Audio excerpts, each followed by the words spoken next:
እኔ በጣም ያሳዝኑኝ ነብዩ ሰለላሁ ዐለይሂ ወሰለም የማትቀበሉኝ ከሆነ ይህንን ወሬ እንደብቁልኝ አሏቸው። በቃ አትንገሩ፣ ለቁረይሾች አታደርሱ። ከዛ አልፈው ከማድረስ አልፈው ይሄ ማድረስማ ተው እንደው ሚስጥር አድርጎ መጠበቅ ምናምን ተው።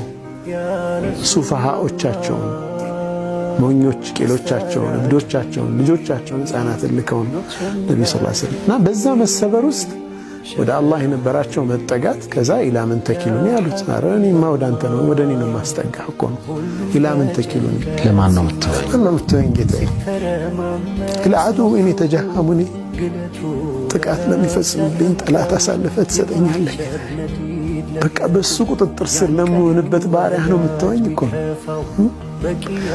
ከዛ ምን አሉት አላህ ኢለም የኩን ቢከ ገضቡን ዐለይየ ፈላ ኡባሊ በጣም እኔንማ ጠልተኸኝ ካልሆነ ግድ የለኝም ምንም ቢደርስ ጠልተኸኝ ብቻ እንዳይሆን ይህ ሁሉ ስቃይ ሁሉ መከራ ማየው በቃ ስለ ጠላኸኝ ካልሆነ ችግር የለብኝም እቋቋመዋለሁ እኮ ነው አይደል